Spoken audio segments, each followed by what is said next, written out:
remember, this last part, this coagulation part, remember that this involves a set of these coag factors and coag proteins that are in an inactive state. Most of these are made by your liver, so these are proteins that are in your bloodstream for the most part already, but they're not working yet. They're inactive. And so this process of one activating the next one, activating the next one, is called a cascade, or coagulation cascade. All right, so the first thing that has to happen is something called a prothrombinase. Now, I'm going to actually work backwards for a minute. The clot, the blood clot, is actually made out of a protein called fibrin. It's called a fibrin clot. Fibrin comes from a protein called fibrinogen.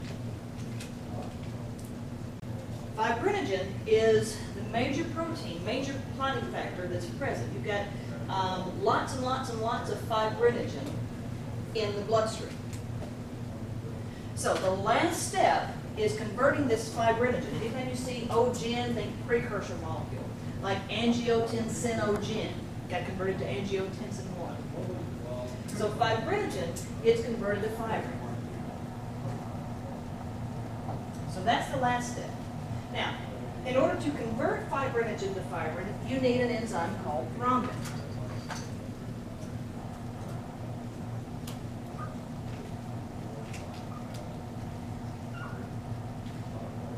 But your liver doesn't make thrombin. Your liver makes prothrombin.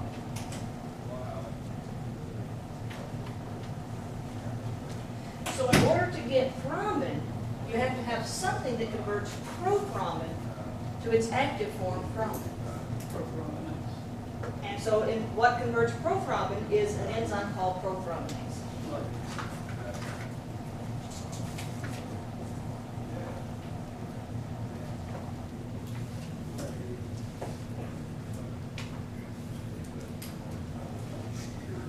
So, we have to make the prothrombinase first. That converts the prothrombin to thrombin. And then thrombin converts the fibrinogen to fibrin. There are two ways, two mechanisms, two pathways to get prothrombinase. You have what's called the extrinsic pathway and the intrinsic pathway.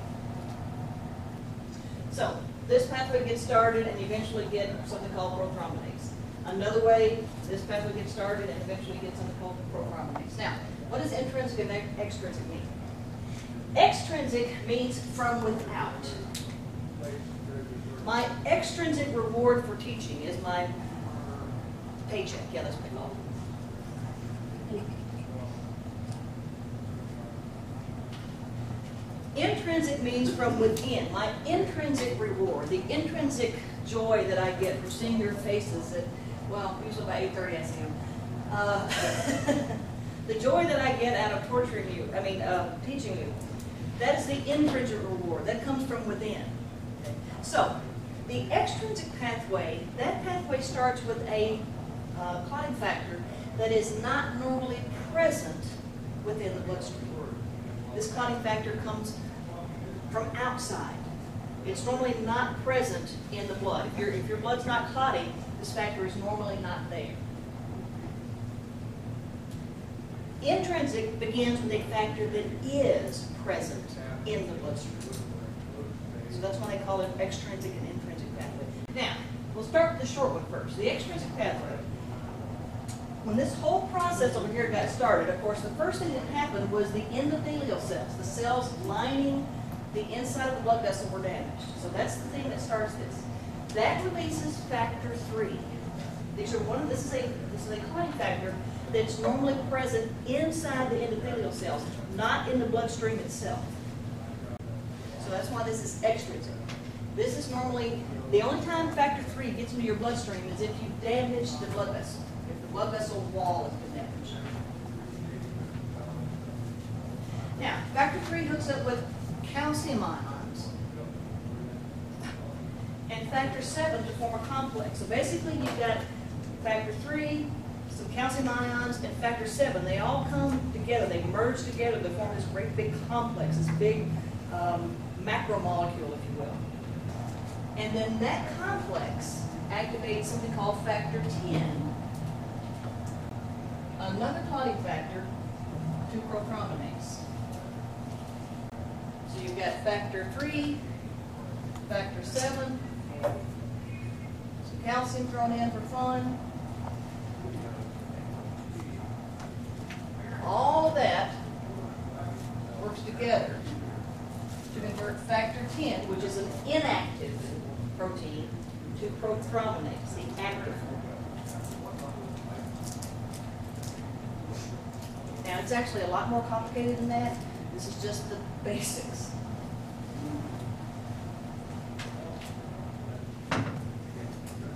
So, extrinsic pathway starts with factor 3. Factor 3 is normally found inside the endothelial cells. Then once you have the prothrombinase, it converts prothrombin to thrombin. Thrombin converts fibrinogen to fibrin. Now, this is a fairly short pathway, only involves a couple of proteins, a couple of clotting factors. So this pathway occurs very quickly, 10-15 seconds, very quickly. The intrinsic pathway has many more factors involved, so it takes a little bit longer. The intrinsic pathway starts with factor 12. Now, factor 12 is normally just floating around in your bloodstream, minding its own business, until a blood vessel gets damaged. And when that endothelial cell gets damaged, remember the collagen fibers are exposed underneath there, the collagen fibers that are in that basal lamina, that layer of protein that kind of holds the endothelial cells together. So, once that factor 12 hits that collagen, it's like, ooh, oh, it's got to do something. So it's the actual collagen fibers that activate the factor 12. But since factor 12 is normally present in the bloodstream, we call this the intrinsic pathway. Now, factor 12 joins with some platelet factor 3 and some more calcium ions, and hooks up with factor 8, 9. You get a big complex, but eventually what happens is you get factor 10 converted to prothrombinase. Factor 11 is involved in there. There's a whole bunch of stuff involved in there. All of that works together to do the exact same thing as all of this. And again, it's a more complicated process, but these are the basic players that are involved. Yeah. So does the extrinsic pathway start it up and then the intrinsic finishes it up, or no? The extrinsic because pathway it's so much faster. The extrinsic pathway is faster, but the intrinsic pathway is important. You need both of them to have normal clotting times. People that, let's see, if you have people that are deficient in factor 8, have hemophilia A. People that are deficient in factor 9 have hemophilia B. Free bleeders. Those are the two most common factor deficiencies. You can have, there are deficiencies in all of the factors, but those are the two most common. Notice that in both pathways, you have to have calcium ions. When we talked about the difference between serum and plasma, we said if you take the blood out of the body and just let it sit in the test tube, it's going to clot, right? So all of these clotting factors actually are used up, and they're wrapped around the blood cells on the bottom of that tube. So the fluid you have left is serum, because there's no clotting factors in it. In order to prevent that from happening, when you draw blood, you have to have some kind of substance in there called an anticoagulant, right? Okay. Because when you stick that needle through the vein, you rupture those endothelial cells. You've started the clotting process. Now, most, not all, but most of the anticoagulants that are used, the way they work is they suck up the calcium. All they do, they say they chelate. They sequester, they trap, they suck up all the calcium. And so even though you started the clotting process, it's not going to work because it doesn't have the calcium ions in it. Okay, but either way, whether you're talking about the extrinsic or the intrinsic pathway, they both basically work together to convert factor 10 to prothrombinase. Once you get this, this goes to this, and that goes to that. Now, one more thing you need to remember.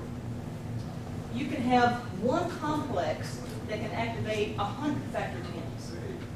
In other words, this process amplifies itself. You don't have to have one of these to activate one of those, to activate one of those. This may activate 10 of these, which each one of those may activate 10 of these, and each one of those may activate 10 of these, and so you have a bazillion of this in the end, very quickly. It's a snowball effect. Does that make sense? And of course, then you've got the whole thing going over here as well. So remember, when we first started talking about this, we said that you wanted hemostasis to be quick, but you wanted it to be localized. And you wanted it under control. Remember that? Because this is once you get the ball rolling, it's going to go. You're going to get a clot. Now, thrombin is a really cool molecule. It's kind of like, it has multiple personalities. There's multiple functions. Its primary function, or at least the function that we discovered first, was that thrombin converted fibrinogen to fibrin. Thrombin also feeds back and speeds up this process. Or actually, I should say this process.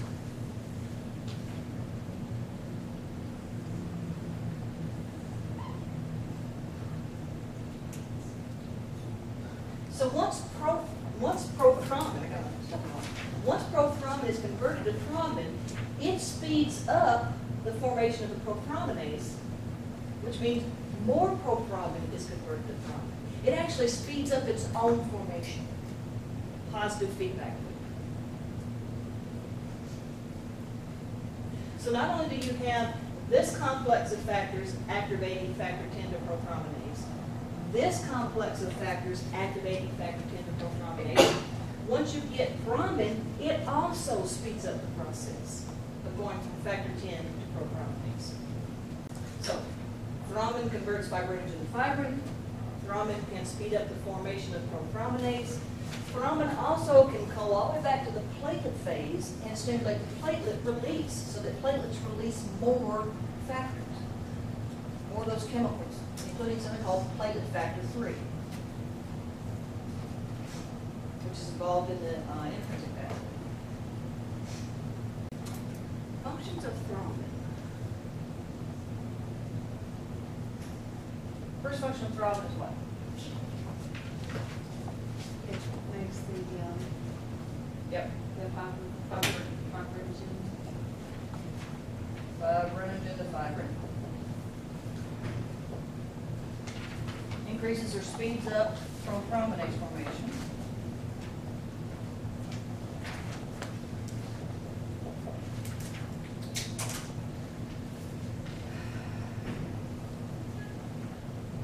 Stimulates platelet release.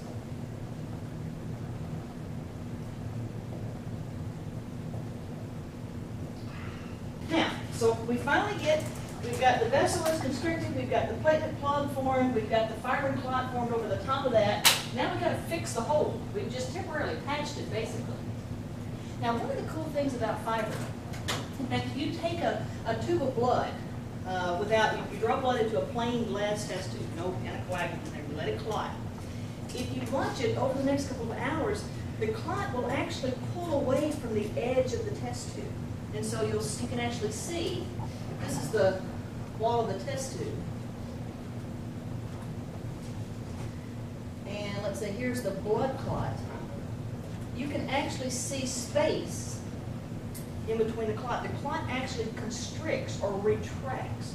It's almost like all those little fibrin strands, it's almost like elastic, they pull in. And so the clot retraction, what that does is it's just like stitches. It pulls the two edges of the blood vessel wall closer together, makes it easier to heal. Hurt. Yeah. Because it pulls it. Yeah, because you have that tightness. It's exactly what. Yeah. Now, remember, flashback to AMP1. Don't you hate when I say that? Yeah. Fibroblasts. Those are cells in the connective tissue. Those are the cells that produce the collagen fibers and the reticular fibers and the elastic fibers. So, any damage to that basal lamina has got to be repaired. And then the endothelial cells, these are just epithelial cells, right? They rapidly multiply. And so they'll fill in, they'll basically patch the hole, and the platelets themselves can actually merge with the endothelial cells and help form a permanent repair. Now, we've got the vessel repaired, but we still have what sitting in the vessel? The clot. Yeah, we still got the fiber, we still got the plated plug, we still got the fiber clot. So now we have to get rid of the clot. So you have a whole different system of enzymes that are called the fibrinolytic system, cutting or lysing of the fiber clot. Inside your bloodstream, with all these other proteins and things that are floating around in there, you have another protein called plasminogen.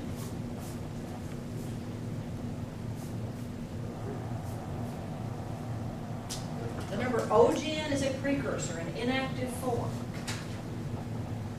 So the way the fibrinolytic system works is plasminogen gets converted to its active form, plasmin.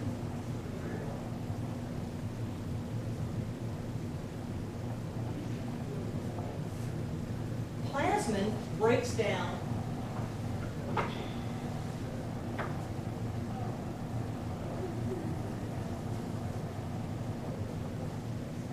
the fibrin clot. It basically digests fiber into what are called FDPs, fibrin degradation products.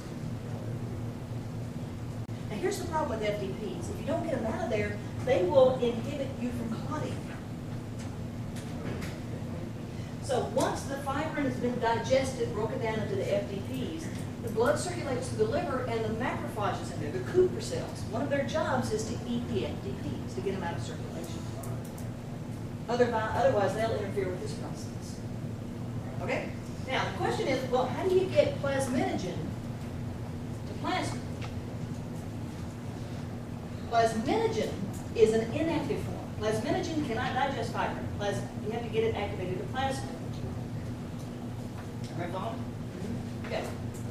Now, the big thing, the major thing that converts this is called TPA. Have you ever heard of this before? Tissue plasminogen activator? Anybody's ever heard that? It's the clot busting drug. If they think you're having a stroke or a heart attack, they will many times give you TPA to bust that clot up before permanent tissue damage. You make it naturally. You know where it comes from? Inside the endothelial cells.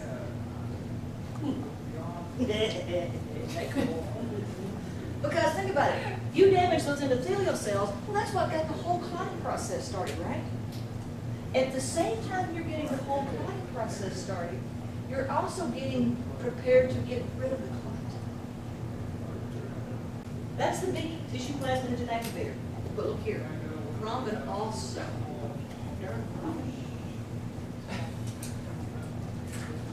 Thrombin can also activate plasminogen plasma.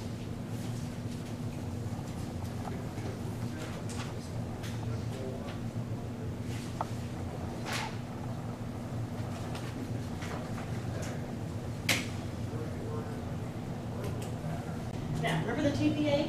That's inside the endothelial cells. So as soon as you break those endothelial cells, not only are you starting the clotting process, but you're starting the fibrinolytic system as well. Once you get the thrombin, you're speeding up the fibrinolytic system. So the thrombin takes place with TPA? It does the same thing as the TPA.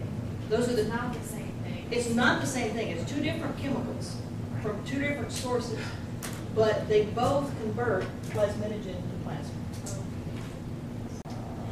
TPA doesn't bust the clot. They call it the clot busting drug.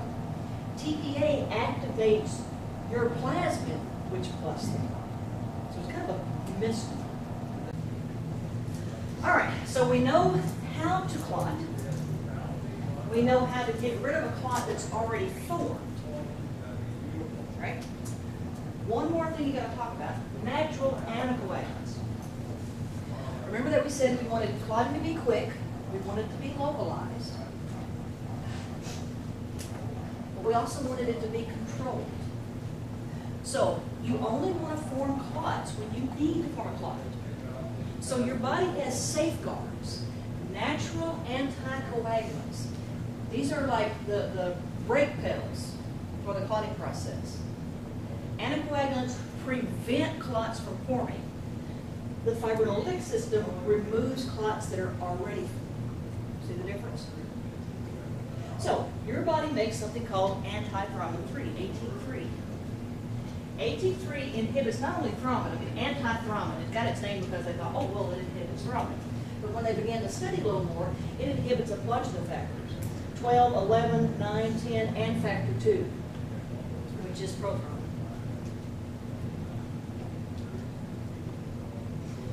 Heparin. Now, we all know about heparin, right? Yeah, your body makes heparin. You probably have not heard of thrombomodulin or protein C. There's another one called protein S. I don't even think your book talks about them. I don't know what they were smoking. These are the two biggies. But you can have genetic deficiencies of these anticoagulants. We talked about the fact that you could be deficient in the different clotting factors. You can be deficient in anticoagulants, which means you form clots when you don't need them. As you age, one of the deals about aging is you, for some reason, you stop making as much of this as you normally would. And so older people tend to throw clots. Does that make sense? So they have to put grandma on what? Heparin. And then that's usually in the hospital, but to get her outpatient, they switch her to what? I know. Warfarin, Coumadin. Aspirin is interesting. Aspirin inhibits the platelet part of this. Yeah. We talked about Coumadin or warfarin. That is an art. It's actually rat poison, right? Mm-hmm. Yeah. You know how the rats die? They bleed to death. Yeah. I know. Yeah. What happens is warfarin or Coumadin works by inhibiting what are called the vitamin K dependent clotting factors. 2, 7, 9, and 10 are your vitamin K dependent clotting factors. Thanks, vitamin K. Okay. Vitamin K is a vitamin that normally your body doesn't make, but the bacteria in your digestive system make. The bacteria in your colon. When you eat green leafy vegetables, salads and spinach and greens, the problem is without vitamin K, factors 2, 7, 9, and 10 don't work. Long story short, the liver needs vitamin K in order to make those factors. Coumadin, warfarin, that anticoagulant works by inhibiting the vitamin K process. And so if somebody is on Coumadin, they either have to eat no salads or eat the same amount of salads every day. My grandmother was on Coumadin, and so she loved salad. She liked lettuce and tomatoes and all that kind of stuff. So she would have to eat a little salad at every meal, because what they do is they adjust the Coumadin to your normal level of basically vitamin K production.